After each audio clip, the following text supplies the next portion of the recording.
Today's guest is Jeff Keplar, former sales leader at Oracle, MapR, and Google, now an advisor to founders and a coach to sales pros who want the truth, not the fluff.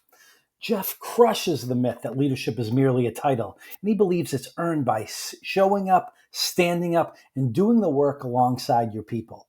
He's got no patience for leaders who kiss up but kick down, and he's not afraid to say the quiet parts out loud. Jeff also makes a strong case for sales-led growth because enterprise deals, well, they don't sell themselves and they don't close themselves. And great selling is more than just steak dinners and tea times. If this episode fires you up, jump into the conversation on LinkedIn and make sure to subscribe to the Coach2Scale YouTube channel. Help us build better leaders one episode at a time. Let's go. Welcome to Coach2Scale, how modern leaders build coaching cultures. I'm your host, Matt Benelli. Join me as we build a community of like-minded professionals who share the belief that effective coaching improves the performance of every team member. Our mission is to help leaders become better coaches. The Coach2Scale podcast is sponsored by Coachum, the world's first AI coaching execution platform that leverages evidence-based coaching to increase quota attainment. And with that, let's get started. Today's guest has spent a lot of time in the arena. It's the enterprise software sales arena.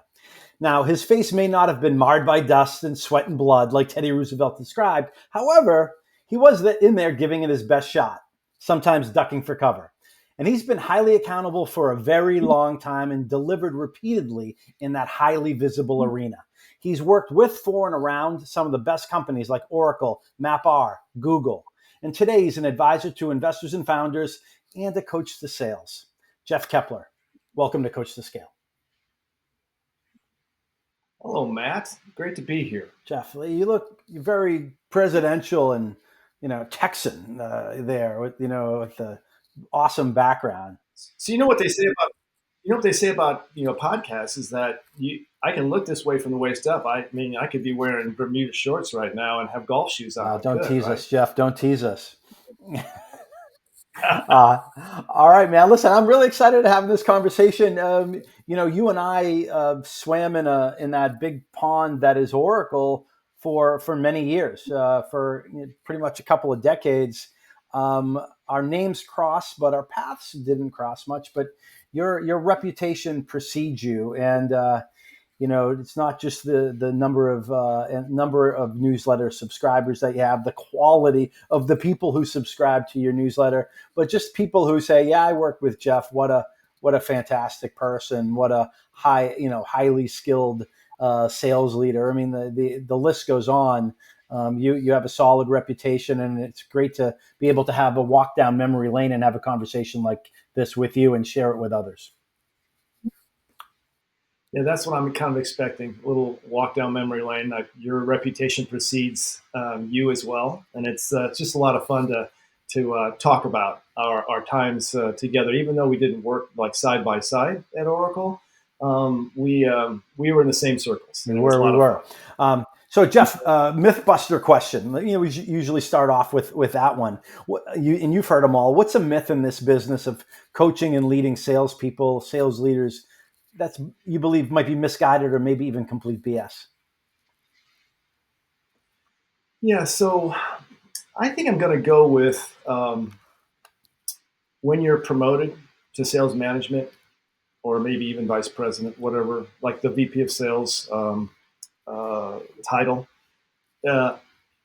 leadership is just bestowed on you because of who you are. I mean, what the title that you have, the position that you have, right? And being truthful, people do treat you differently when you have that title. You're in a large organization, and all of a sudden, wow, your time is sought after by other people.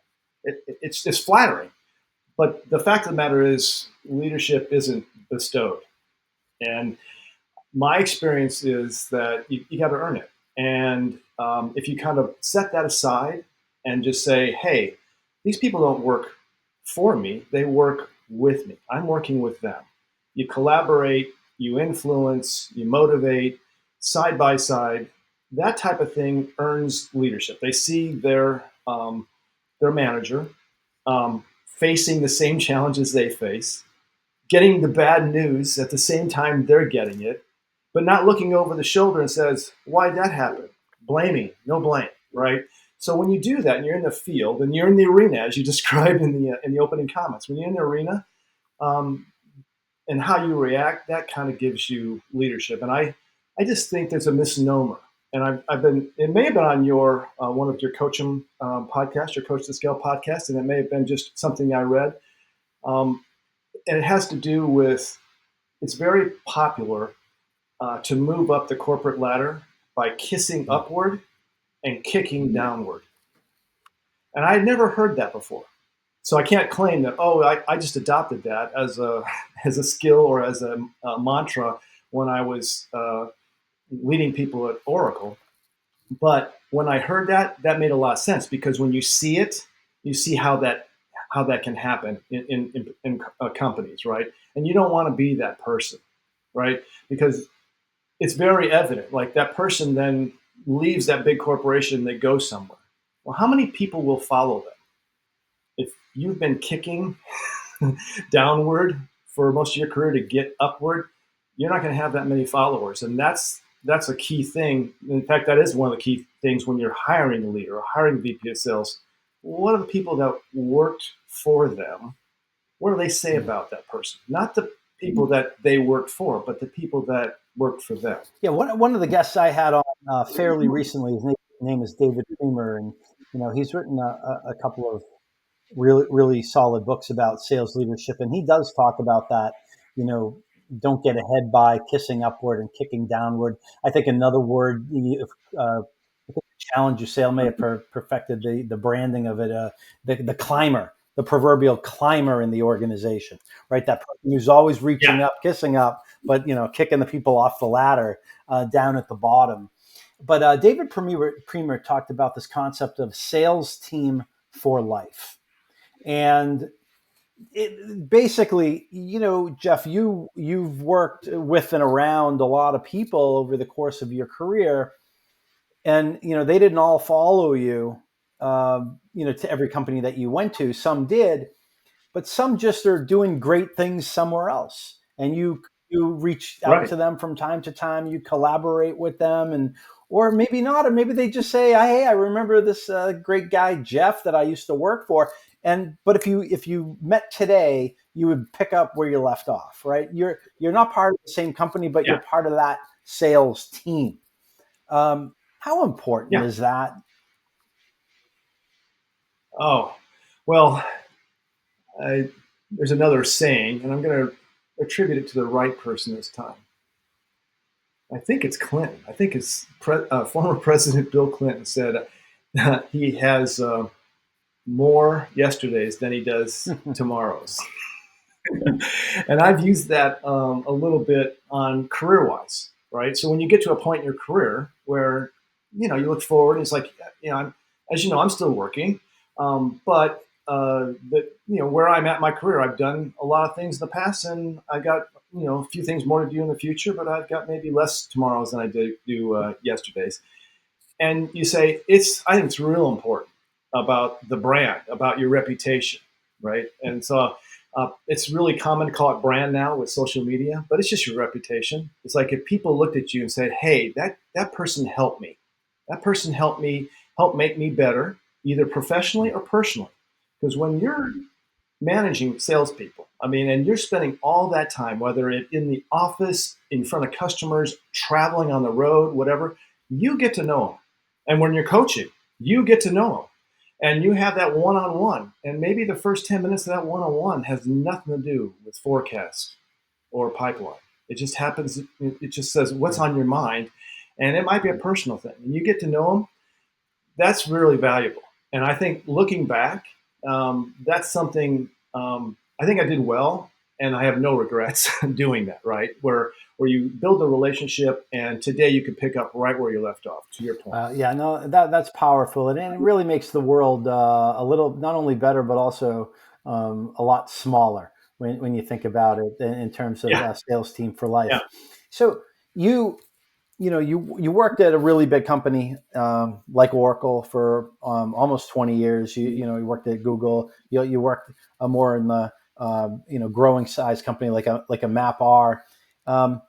What's the difference, Jeff, in terms of from your vantage point when you're building and leading teams, let's say like Oracle, to building and a team? You're as the first VP of sales at a startup today. What's one of the big differences? Wow. Well, one of the big differences, there's so much done for you at Oracle, right? Because that's what good looks like. That's what great looks like. People like to say, have they ever experienced what great looks like? If you're trying to hire an advisor or consultant, like you may be at a small little company and they aspire to be 10 million ARR. And then, wow, if they can even get to 20 million ARR. But then if they want to dreams, like could I be the next Oracle, right? Well, yeah, we've been there, right? And we've been there at that scale. And a lot of things they put in place to enable you to do what they want you to do and want the job to be without other distractions. Like you don't have to go do this and do that and do this just to keep the lights on, right? And that's a difference with a startup. With a startup, you're the one-arm paper hanger. You're doing a lot of different things. You're doing whatever it takes to get money in the door, right?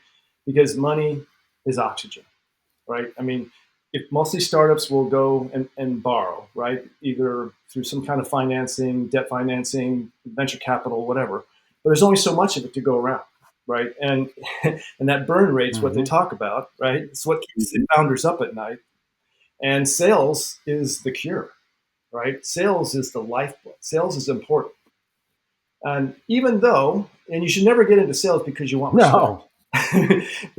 But even though you're the lifeblood, you may not have any respect, but you do feel that weight of responsibility as a VP of sales or a the first salesperson in a startup or those kinds of jobs. You feel that. You feel like when you make that sale and they sign on the dotted line and say it's only $75,000. That may be large for some of the clients out there, but to me, when we worked at Oracle, I mean, we were doing multi-$100 million deals and all that, but just still, $75,000 that can pay for a month's run rate or something. Yeah. You see what I'm saying for the company, and that's important, and you feel That's a great point. I mean, that deal, that $75,000 deal, whatever it is, that could be payroll for 2 months. Or more. It's that oxygen that can keep you living and breathing for another month, another day. So Jeff, there's been a lot of talk about the differences. So let's talk about approaches here, right? Sales approaches. There's been a lot of talk about the difference between product-led growth versus sales-led growth. With the former calling for the demise of the latter, right? Product-led growth, and I know OpenView Partners. We had a discussion about that and how they didn't invent it, but they branded that whole concept of product-led growth.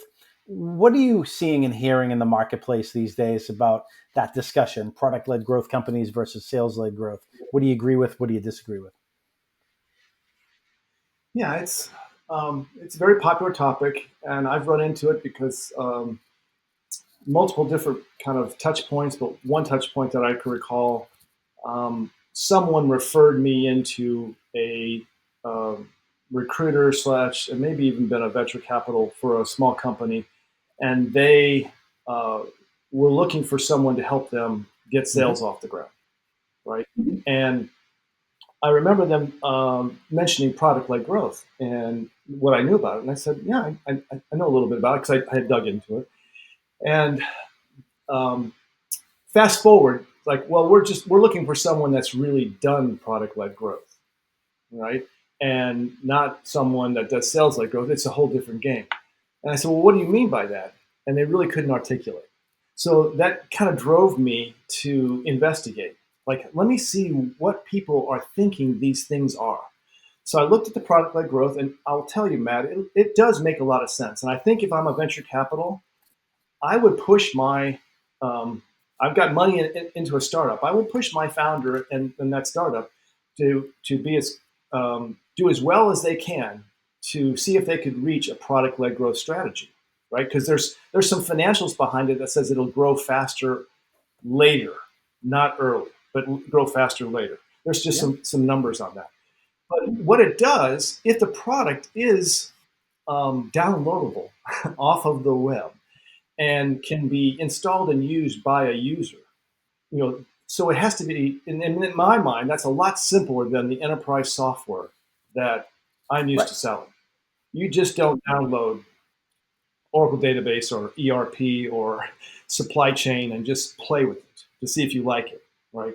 It's a whole, there's security issues. There's groups of in that enterprise that have to sign off on a whole bunch of things. It's not a single user kind of thing. And I think my analogy is it's like a calendar. You could do, if you have an online calendar and you want to make it so you can download it and play with it and maybe get it to someone free and then get pockets of acceptance throughout a company and then monetize that, that's a good product-led growth strategy. And what it does is it makes the founder make his product more user-friendly. So, and that's a good thing.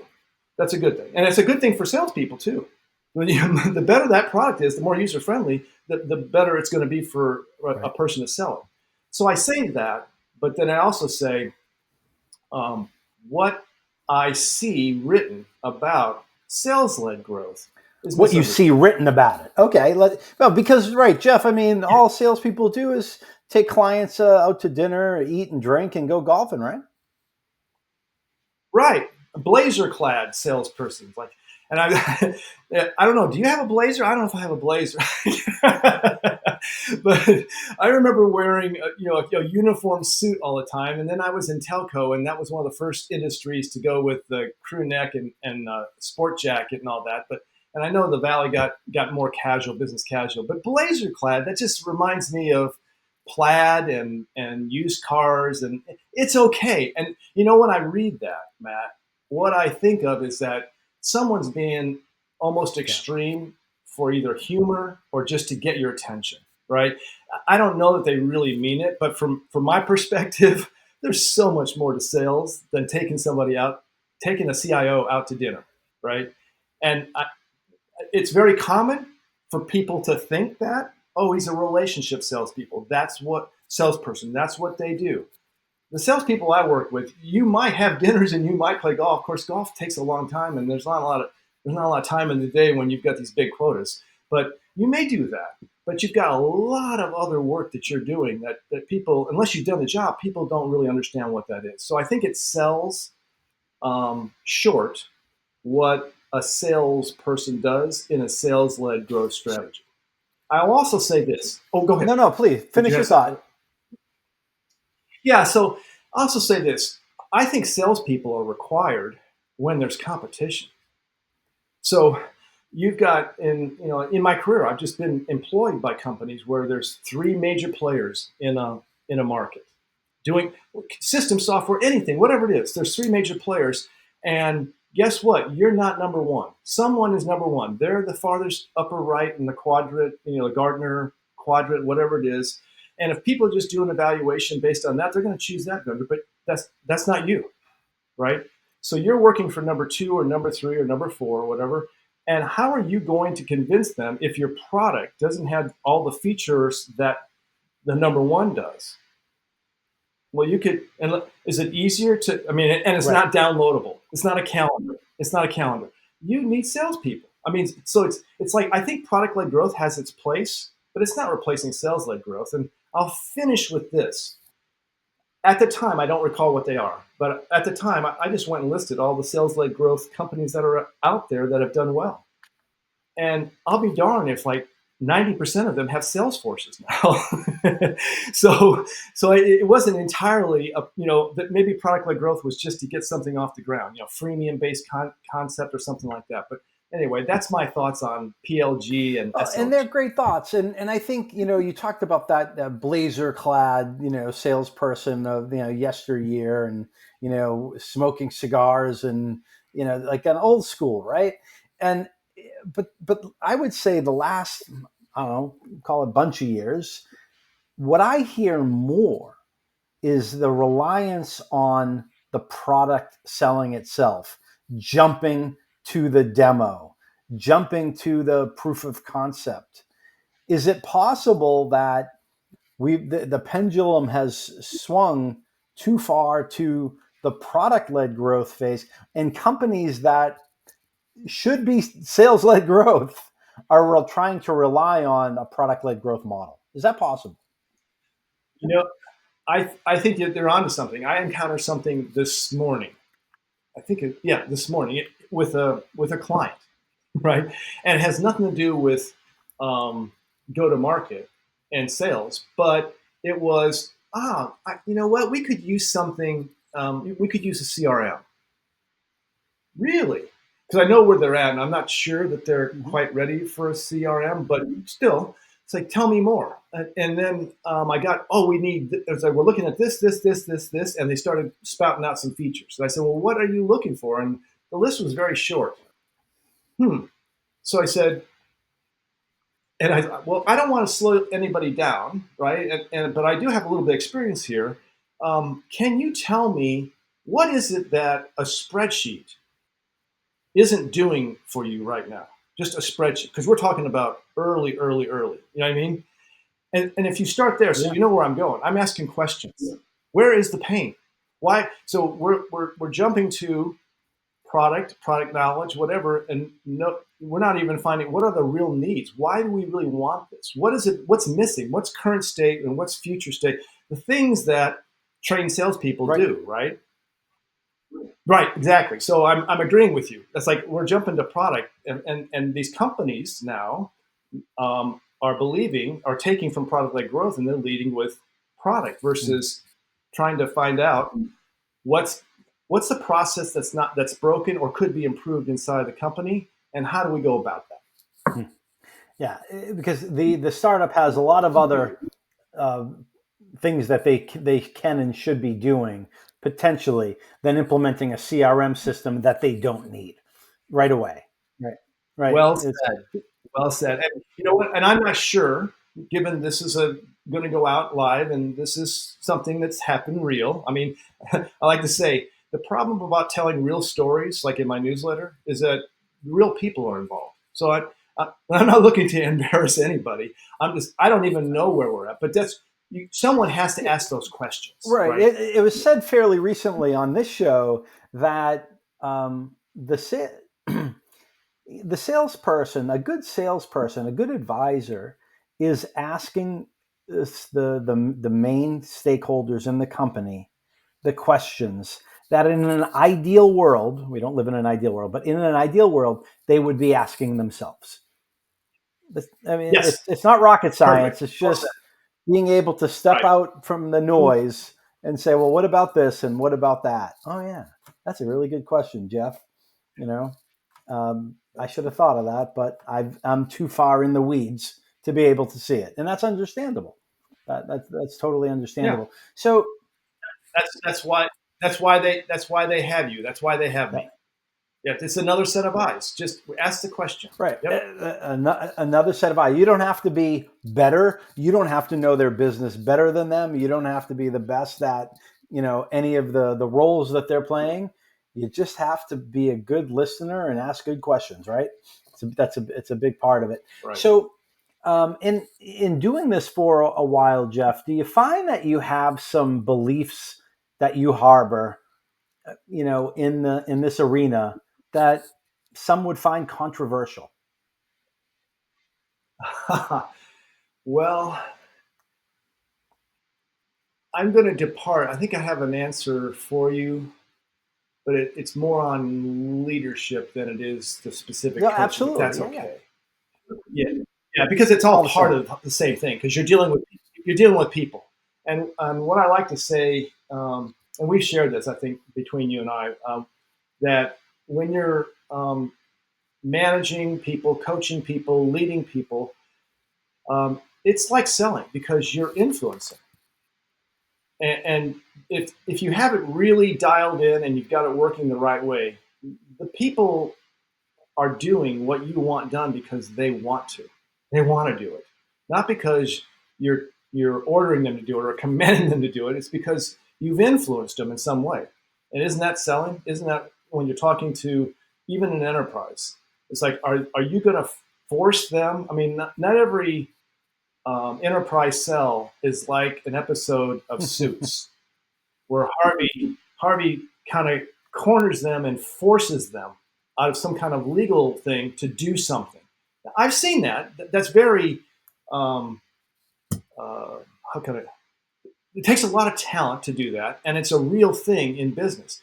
But when we're talking about selling to enterprise, it's like unless you walk away from that customer and you never want to see them, if they don't ever want to see you, or you don't want to see them again, you're going back into that customer. So you don't want to force them to do something they don't want to do because of something like that. You want them to do it for their reasons, and you want to make it their idea, right?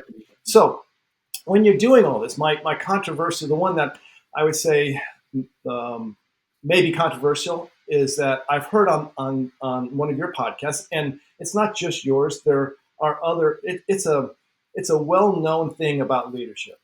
It's like a leader should not be friends or should not strive to be friends with his team. I've heard that, right? And I understand why, because in the podcast, you tell your wife you could get yourself in a situation, right? If you're friends, that is some kind of bias that when a tough decision comes down the road. And here's my controversial opinion on that: is that if you're doing your job as a leader, you are so close to all the people, right? It's like, and because you don't just lead 5 of your 8 salespeople or 50 of your 80 salespeople.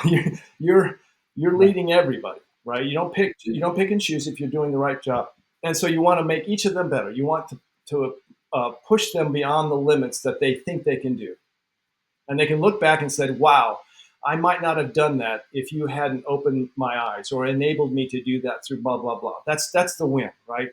So when you're doing that, you get that close. Whenever there's a tough decision, it's going to be hard anyway. And so it might be harder because you're friends. And here again, maybe it's a definition of friend, Matt, right? But I will tell you that there's enough leaders that I believe are friends with their folks. And maybe it's the exception they pull it off. But I'm looking back now on my career, and I'm glad that I didn't miss the chance to build friendships with my teammates, my team, right?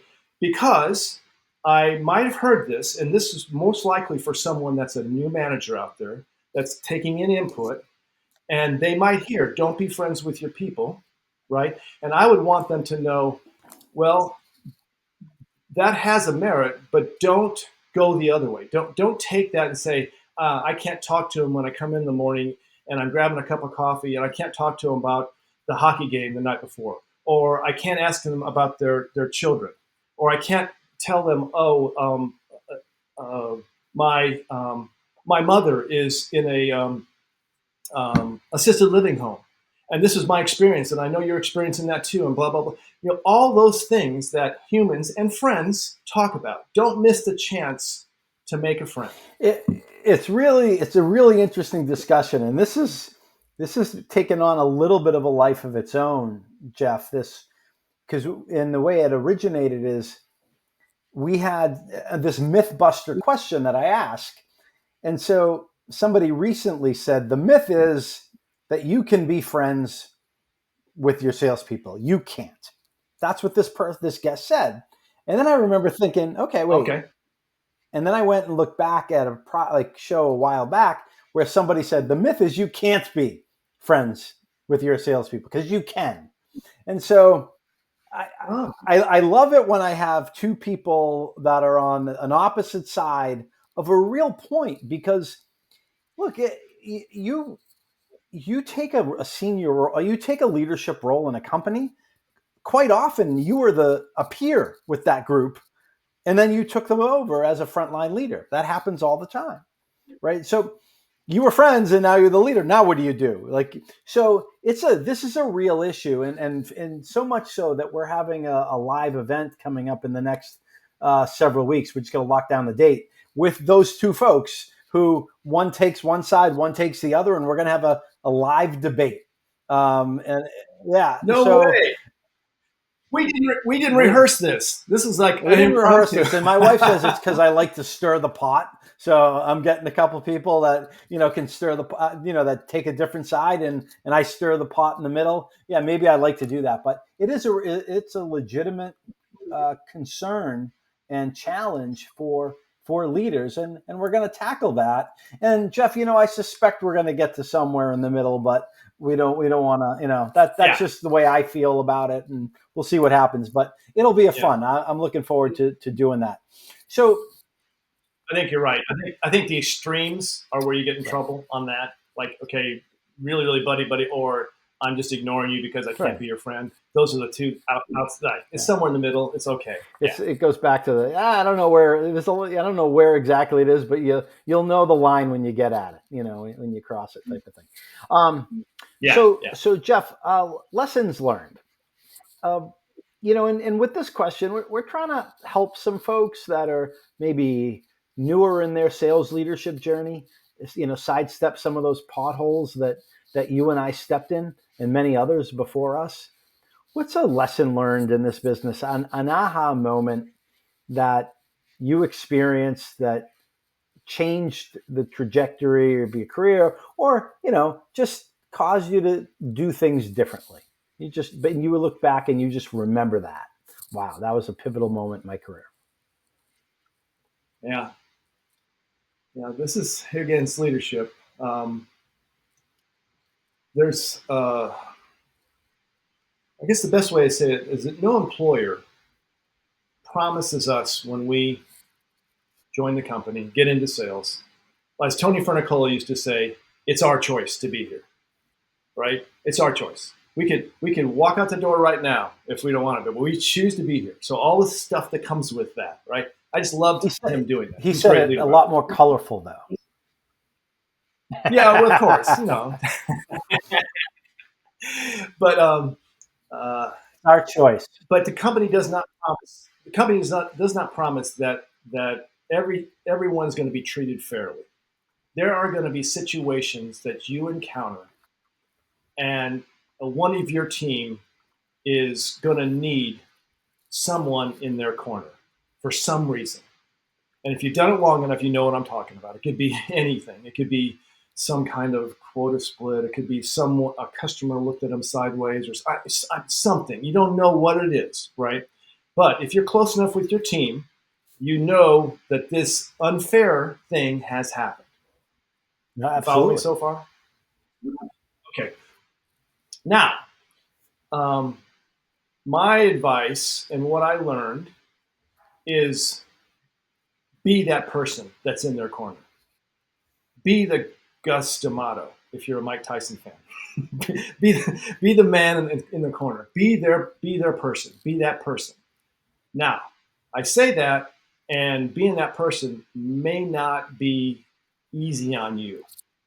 It may hurt your career. And the first time you do it, and you may do it almost by accident. And I'm kind of confessing full story here. I did it. I just felt it was the right thing to do. I didn't really think it through. And I did a lot of things early in my career where I didn't think through. I just did what I felt was natural. And sometimes they worked out and sometimes they didn't, right? And I took some heat for being defending my person, defending one of my teammates that I felt was being treated unfairly. Although being fair is not guaranteed, so you can just suck it up. But I said, that's not right. I need to be the voice. I need to be. You can speak about yourself if you're the person, or you can have someone stand up for you. And it's always more powerful when someone stands up for you. And I did that, right? The lesson is, after the heat was taken and potentially the growth of my career was stunted temporarily, whatever it is, I thought about, should I ever do that again? Is that a lesson learned that I shouldn't do that? If I'm a corporate guy, right? If I'm a corporate guy, should I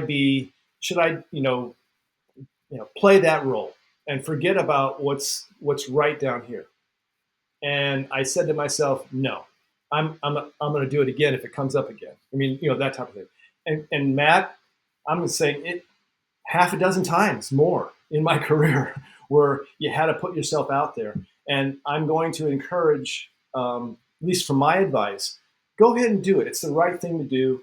And the rest of the team also kind of sees that you don't just go with the flow like this person's being washed down the river. I don't mean out of the company. I just mean they're just going this way without someone being in their corner. And in a big company, well, maybe it's a small company, but a big company, you really need someone in your corner some of these times. And I just encourage the leaders out there, or the future leaders, to do that. So I just want to make sure I am hearing you correctly, that we're on the same page, and I think we are. You're saying that if something happens and someone on your team you feel is not being treated fairly, and you believe that they are not being heard, that someone needs to speak for them, you're talking about defending your people. Yeah, Yep. and even though, like, let's call it the higher ups, it might not be a good position to be in. You're gonna start to bring the heat on yourself. But Jeff, what you're saying is basically, you're doing the right thing. Yeah. So, and I think you captured it perfectly. And I will say the higher ups, they will say, I wish Jeff hadn't done that, or something like that. But I will tell you, if you got the right higher ups, and I'll say it again, Tony Fernicola, he'd be 100%. Okay with it, right? He would be okay. He would back me for backing my people. But not everybody in corporate America is like that, right? And when that happens, you just have to have the courage to do it because it's the right thing, and that makes you a leader. It makes you a leader. And what I want to drive, what the point I want to drive home here is, it's when the person deserves to be defended, not okay. Be defended, yeah. Yes, right. Not just any time, not just blindly because they're part of your team, because that this was a wrong was they were wrong. Something isn't right. And you just want to bring data to the fact that, whoa, you have incorrect data. This is that, whatever that is, right? And that's that. Listen, you talked about the leadership being bestowed, the title being bestowed. That you become a leader when you do the thing that you're describing, when you defend someone who really needs to be defended, because everyone else on the team knows the truth. It's not just, and not only are you gaining credibility with the person that you're defending, but everyone else knows if he or she is getting a raw deal. And everyone knows when you're sticking your neck out as the leader. They know, like, oh my God, Jeff didn't have to do that. Jeff's getting a lot of heat, but man, he stepped up. That's when you become a leader. And I've seen people, we'll use Tony. I've seen Tony do that. And I've seen others do that. And I've seen others not do that. And Me too. I would follow the people who did do that, and I would avoid, like that friggin' plague, the people who abandoned their people. And generally, I didn't see those people last too long at the company anyway. They go from place to place to place. Just basically, they were the ones that were trying to kiss up and kick down. So you said there's a pearl there, a little pearl of wisdom. You saw it when it didn't happen, and you know how you felt. And a lot of things come down to what my mother taught me. Treat others like you want to be treated. And so you build your management skills, your leadership skills based on things like, wait a minute, I'm not sure what to do, but I think I know what not to do. Because when this happened to me, I didn't think that was right, right?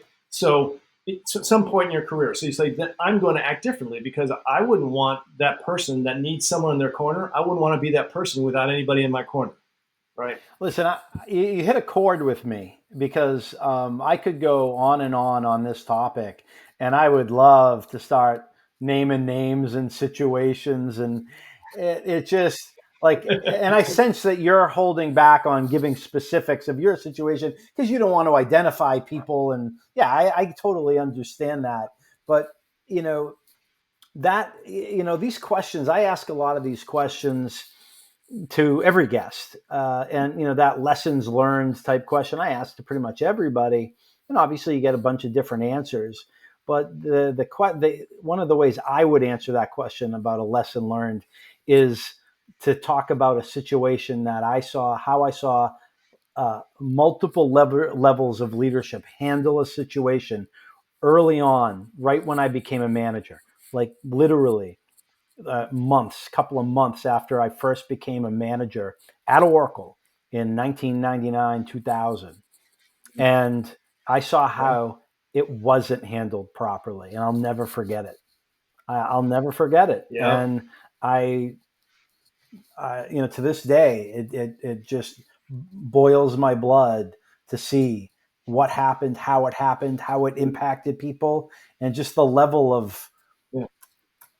pretending that it didn't exist. And like it's just it really gives corporate America that bad name. And I would feel fortunate that I learned it at an early age. Yeah, it comes back to, hey, there's no promises, but if you're watching the podcast and you're thinking about you're getting promoted or you want to be a VP of sales or any of those things, this is a hard thing, right? Because it could jeopardize your career, right? But doing the right thing, just looking back, it just feels right today. It feels better today than it did when I was doing it, right? Because it was difficult, right? Because you may not get that promotion, or you may not have a job, or whatever it is, right? Do the right thing, I think, is the takeaway there, and good things will happen Yeah. eventually.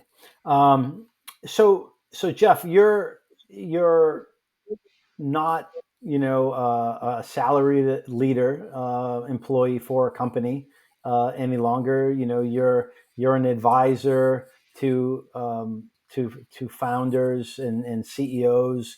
You're a coach to salespeople. You're a mentor. What do you love about what you're doing these days? And what are you doing these days, in case people want to get to know what you're doing a little bit more, and utilize your services?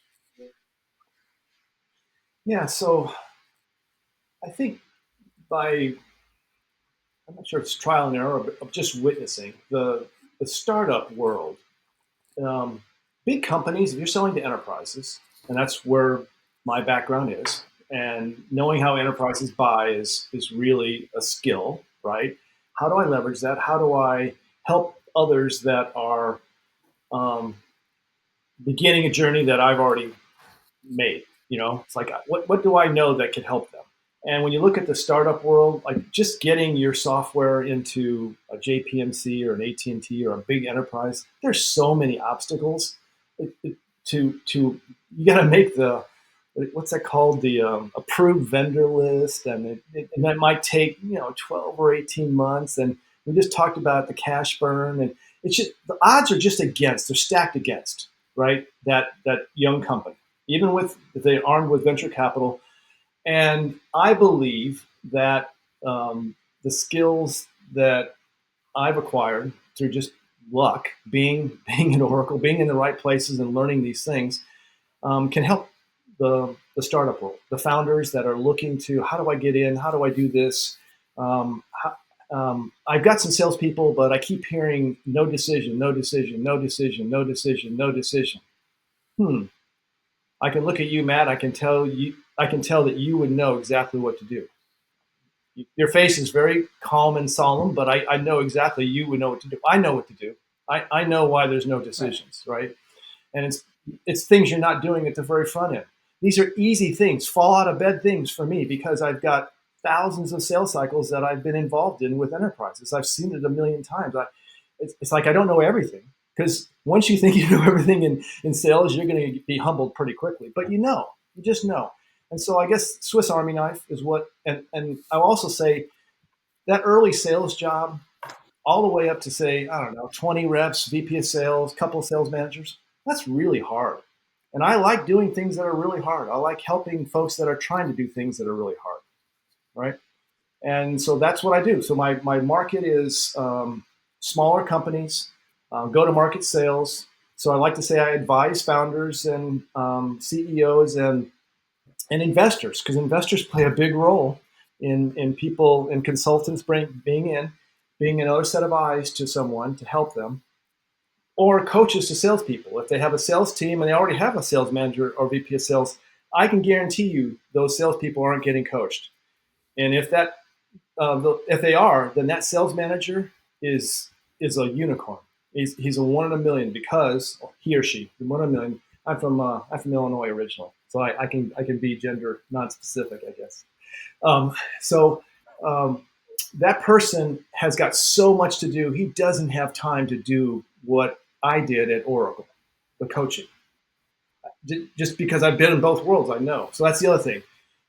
Scale, you know what it's like at scale, you know what it's like to be great, and then you look at down here, it's like they don't have the resources to do it. How do they get just what they need to get them to the next hurdle, right? Then the next one, and that's what I think I bring to the table, and that's what I'm doing right now. Well, we share a passion for that, and specifically everything you said, but specifically to making sure the sales leaders and those newly minted sales leaders and those salespeople get the coaching that they need and that they deserve, and that's going to help that company grow and scale. So just really quickly, I know you put out a great newsletter consistently, I think on a weekly basis. How can people get access to that, to the newsletter and your writing? It's really easy. JeffKeplar.com. I have a website, and the newsletter, in fact, all the editions. Someone told me that you shouldn't even have more than 3 or 4 editions out there. I never take them off. So I'm coming up on, I think the next month or so, I'll hit my 100th edition. I just leave them out there. They're stories. Like we said earlier in the show, it's like when you tell real stories, real life stories, and I've got enough career to tell sales stories, you're talking about real people. So I'll use their first name sometimes, but I try not to just be so, what do you call it? Right. So transparent. Well, Jeff, I think the person, and I say this tongue in cheek, but the person that told you not to leave a lot of them up there was probably an advisor to a politician who's flip flopping all the time. Because that stuff can go, be used against you down the road. But if you're genuine and authentic and consistent, you got nothing to hide. People can learn from that wisdom, and they see that you've been doing this for a long time and you've been telling stories for a couple of years now. That's really funny that you said that, because it was a marketing person, and I think they have worked for one of those political action committee. So you may have hit it right on the head. I'm from Boston. If you're advising Boston politicians, you don't want them to have a lot of stuff up there from more than a quarter ago. It's bad news. So Jeff, we're the Coach2Scale podcast. We talk about the importance of coaching and developing salespeople and sales leaders. We talk about leadership, right? And we bring on guests who care about the same type of things, like yourself. Usually people who care about coaching and developing and leadership have had the behavior modeled for them somewhere along the way. Who's somebody in your life whose coaching and leadership has had an influence on you? I'm going to go way back on you, Matt. Way back. It's not a name you know, right? So it's pre-Oracle. I worked for a software company in the late 80s. It was a company called, in fact, it's still around today, I believe, Software AG, but it's not the same Software AG. The Software AG I worked for was the database 4GL company. Mainframe, system software, 3 players, Culinet number 1, ADR number 2. ADR was George Roberts and John Neese, by the way, at Oracle. And number 3 was Software AG.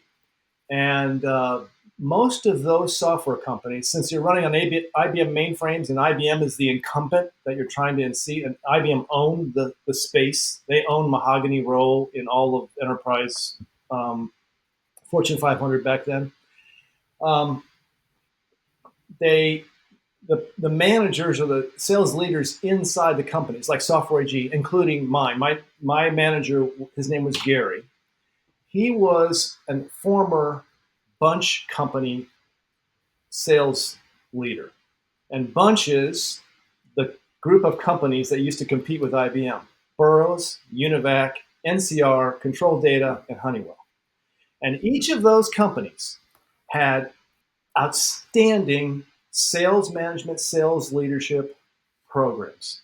So I benefited, even though I never worked for a bunch company, I benefited from working with someone for almost 5 years that had that training. And he taught me more about selling and coaching. He coached me, right? Give it just a small example. This is going to sound so simple, but this is just Jeff. Jeff in his 20s selling software. I'm an idiot. I don't, I'm just out there, my motto was, I'm just going to outwork the competition. I didn't know what I was doing. I'm just calling and running around doing all stuff. And I had a territory that was Arkansas and 1/3 of like Dallas Fort Worth. That's not a really good territory, by the way, but still, I didn't know. I was like, okay, right. And so the story is we're number 3, but we have a pretty loyal customer base. And Gary says, well, you don't want to, and this is where I get to number 1. You don't want to work for number 1, right? Because, calling it, they pay like, well, they don't pay well. I'm being politically correct. They don't pay well. And because they're number 1 and they've got applications and we didn't have applications. We just had database and 4GL. You had to build your own applications, right? And there's a benefit to that, but buying off the shelf applications back then, not a bad thing. But the best salespeople, and you make the most money because it's harder down here because it takes effort first of all, to replace IBM, and second of all, to beat CONNET. So when it came time where we'd find someone that was listening to us and had a project, right? Project, okay, so they have a need, they have money, they have power, all the things you're looking for. He taught me all that stuff, right? And actually, Software AG is where I took my first sales training. I had a couple of them, and one of them was Sandler, right? And yeah, which is way back in the 80s, so you probably know how old that is, right? So in order to, it's like, be on your toes, not on your heels. And if we've got someone that's serious, like this, it was the CIO, I think they were called Director of MIS back then, maybe, okay? We're going to darken the skies. He called it the darken the skies approach. The darken the skies approach was get all of our customers, you pen the letters, Jeff. They can modify them, but just you pen them. We didn't have email back then, so this is a regular, regular letter. You pen them and send it to them, and basically it's an offer. Say, hey, I'm a customer of Software AG in Austin, Texas, and I hear you're evaluating the benefits of 4GL databases, and you may be looking at Software AG.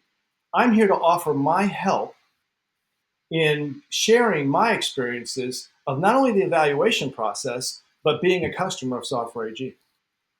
And we just would flood the prospect with that. That's just a little trick. That sounds, oh, gee, Jeff, we all do that or whatever. It's all automated now. I don't know, whatever it is. But to me, I had never seen that or heard that before. And it worked. It worked because the customers would then tell us, man, we were getting letters from all over the place, blah, blah. So, just the awareness and the thing. And it's being on your toes, and it's coaching. So this guy just didn't do it for me.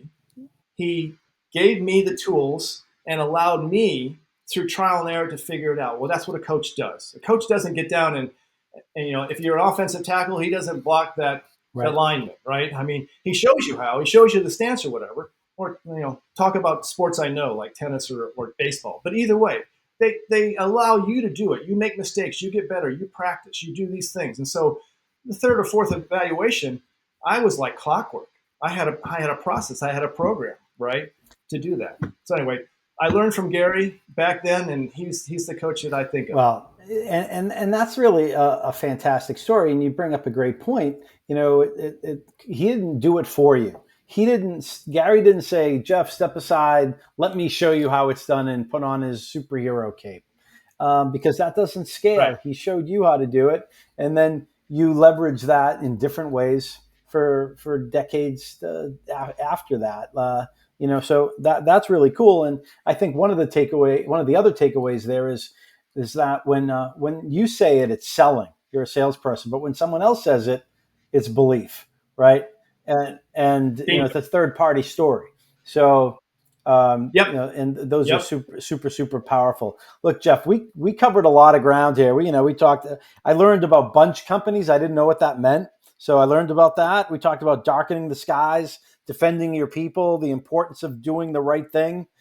We likely have more yesterdays than tomorrows, and that I hope that's not true. We can't kiss upward and kick downward, and that leadership is not just a title; it's earned. So covered a lot of ground. I really appreciate everything you brought to the conversation today. Thank you.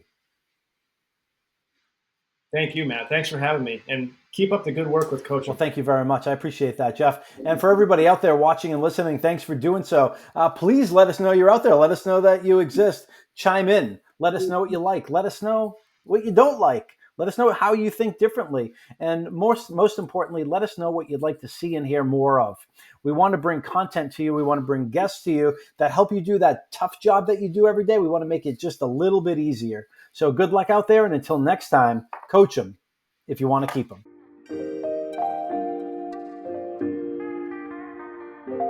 We hope you've enjoyed this episode of Coach2Scale, How Modern Leaders Build Coaching Cultures. For show notes and other episodes, visit us at coachem.io. That's COACHEM.io. And follow us on Twitter at CoachemNow. See you all next week. Thanks for joining. And remember, coach them if you want to keep them.